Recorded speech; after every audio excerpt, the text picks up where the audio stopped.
I welcome the Honorable Prime Minister of India, Sri Narendra Modi ji, to the beautiful city of destiny, Vishakhapatnam.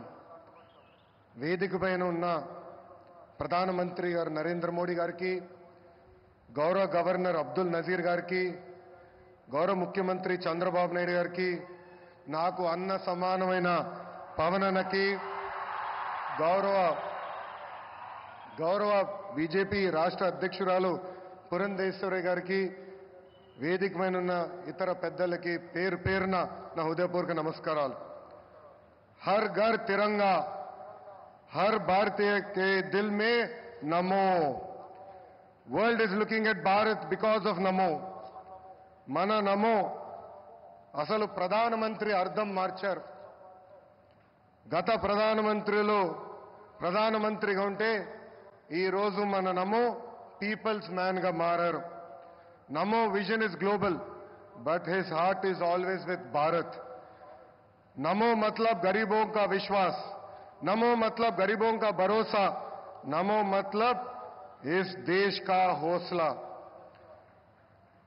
పేదల చిరునవ్వు నమో, మహిళల ఆత్మగౌరవం నమో, యువత భవిత నమో, అన్నదాతల కలలో ఆనందం కూడా నమో. Viksit Bharat 2047 vision document release చేసి 2047కి భారతదేశాన్ని అభివృద్ధి చెందిన దేశంగా తయారు చేసే లక్ష్యంతో పనిచేస్తున్నారు మన నమో. 2014 నాటికి ప్రపంచంలో 11 స్థానంలో ఉన్న దేశ ఆర్థిక వ్యవస్థను నేడు 5వ స్థానానికి తీసుకువచ్చారు. వికసిత్ భారత్ 2047 లక్ష్యంతో టాప్ 1 లేదా 2 ఆర్థిక వ్యవస్థగా మార్చేందుకు మన నమో అహర్నిశలు పనిచేస్తున్నారు. నమో గారు వికసిత్ భారత్ స్ఫూర్తితో మన సిబిఎన్ స్వర్ణాంధ్ర 2047 డాక్యుమెంట్ రిలీజ్ చేశారు. దిమాక్ ఉన్నవారు దునియా మొత్తం చూస్తారు. సిబిఎన్ విజన్ 2020 అంటే కొంతమంది ఎగతాళి చేశారు, వెటకారంగా మాట్లాడారు. కానీ ఇప్పుడు హైదరాబాద్కి వెళ్ళి చూస్తే ఆయన విజన్ 2020లో చెప్పిన ప్రతి మాట నిజమైంది. వ్యవసాయం, విద్య, వైద్యం, పరిశ్రమలు, renewable energy, ports, airports, sports, ఇలా అన్ని రంగాల్లో కొన్ని లక్ష్యాలు పెట్టుకుని పని చేయటమే స్వర్ణాంధ్ర 2047.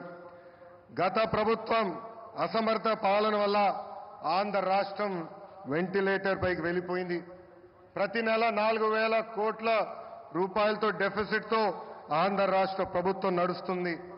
వెంటిలేటర్ పైన ఉన్న రాష్ట్రానికి ఆక్సిజన్ అందించారు మన నమో. అమరావతి, పోలవరం, ఇతర ప్రాజెక్టులకి నిధులు విడుదల చేశారు. కూటమి ప్రభుత్వం వచ్చిన తర్వాత భోగాపురం ఎయిర్పోర్ట్ పనులు వేగవంతంగా జరిగినాయి. ఎన్ని ఇబ్బందులు ఉన్నా ఇచ్చిన ప్రతి హామీ నిలబెట్టుకునే దానికి మన సిబిఎన్ అహర్నిశలు కష్టపడుతున్నారు. 1,000 రూపాయల పెన్షన్ పెంచేదానికి గత ప్రభుత్వానికి 5 ఏళ్లు పట్టింది. కానీ మన సిబిఎన్ ఒకే ఒక సంతకంతో పెన్షన్ 1,000 రూపాయలు పెంచారు. మూసేసిన అన్న క్యాంటీన్లు తిరిగి ప్రారంభించారు. దీపం పథకం ద్వారా ప్రతి గడపకి ఉచితంగా గ్యాస్ సిలిండర్లు అందజేస్తున్నారు.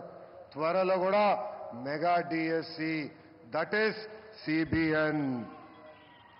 ఈరోజు చరిత్రలోనే నిలబడబోయే రోజు. రాష్ట్ర దశ మార్చే ప్రాజెక్టులు మన నమో శంకుస్థాపన చేయబోతున్నారు. ఉత్తరాంధ్ర ప్రజల కోరిక రైల్వే జోన్. గత ప్రభుత్వం కనీసం భూమి కూడా కేటాయించలేదు. కూటమి ప్రభుత్వం వచ్చిన తర్వాత రైల్వే జోన్ ట్రాక్ ఎక్కింది. 2 లక్షల కోట్ల ప్రాజెక్టులు ఈరోజు మన నమో శంకుస్థాపన చేయబోతున్నారు. 1,85,000 కోట్లతో పొడిమడకలో ఎన్టీపీసీ గ్రీన్ హైడ్రోజన్ హబ్ ఏర్పాటు కాబోతుంది. నక్కపల్లిలో 1,877 కోట్లతో బల్క్ డ్రగ్ పార్క్, అనేక రోడ్ల ప్రాజెక్టులు, రైల్వే ప్రాజెక్టులు ఈరోజు ప్రధానమంత్రి గారు శంకుస్థాపన చేయబోతున్నారు. రాష్ట్ర ప్రజల తరపున నమో గారికి నేను కృతజ్ఞతలు తెలుపుకుంటున్నాను. ప్రభుత్వం కొనసాగింపు అభివృద్ధికి చాలా చాలా ముఖ్యం. నరేంద్ర మోడీ గారు మూడోసారి ప్రధానమంత్రి అయ్యారు. మూడోసారి దేశంలో ఎన్డీఏ ప్రభుత్వం ఏర్పడింది. అందుకే దేశంలో అన్ని రంగాల్లో అభివృద్ధి చెందుతుంది. ఆంధ్రప్రదేశ్ ప్రజలు కూడా ఆలోచించాలి. 2014 నుంచి 19 వరకు ఎన్డీఏ ప్రభుత్వంలో రాష్ట్రం ఎలా అభివృద్ధి చెందిందో మీరందరూ చూశారు. అదేవిధంగా 2019 నుంచి 24 వరకు జరిగిన విధ్వంసం కూడా మీరందరూ చూశారు. ఎన్డీఏ ప్రభుత్వం కొనసాగుంటే రాష్ట్రం ఏ పరిస్థితుల్లో ఉండేదో ఒక్కసారి అందరినీ ఆలోచించమని నేను కోరుతున్నా. I would like to thank the Honorable Prime Minister Narendra Modi ji for his continued support and unconditional love for the people of Andhra Pradesh. Sir, under the double engine Sarkar, Andhra Pradesh will not only transform itself into a fastest growing economy, but also contribute to the nation building. I believe strong states make strong nations, sir. North, South, East, West, wherever we go, there is only one mania, that is mana Namo mania. Andarki namaskaram, Jai Hind.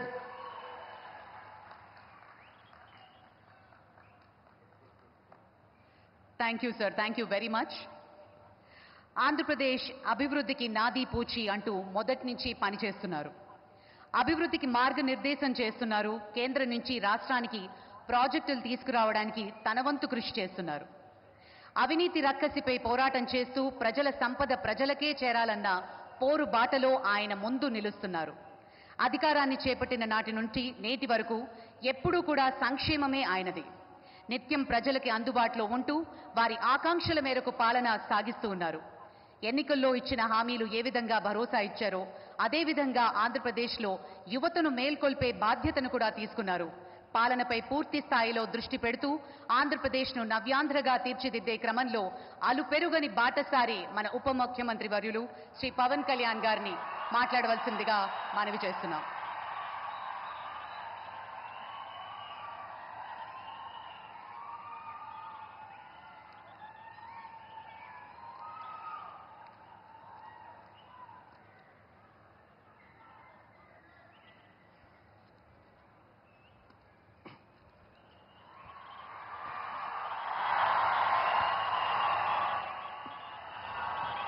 ఒక సదుద్దేశం, ఒక సదాశయం లేకుండా ఒకరు కన్యాకుమారి నుంచి కశ్మీర్ వరకు నడిచిన అది ఒక నిరర్ధకమైన నడకగా చరిత్రలో మిగిలిపోతుంది. కానీ ఒక సదాశయంతో, ఒక సత్సంకల్పంతో ఇంకొకరు కన్యాకుమారి నుంచి కశ్మీర్ వరకు ప్రజలందరితో మమేకమై వారందరినీ ఏకతాటిపైన నడిపిస్తే అది ఆత్మనిర్భర భారత్ అవుతుంది.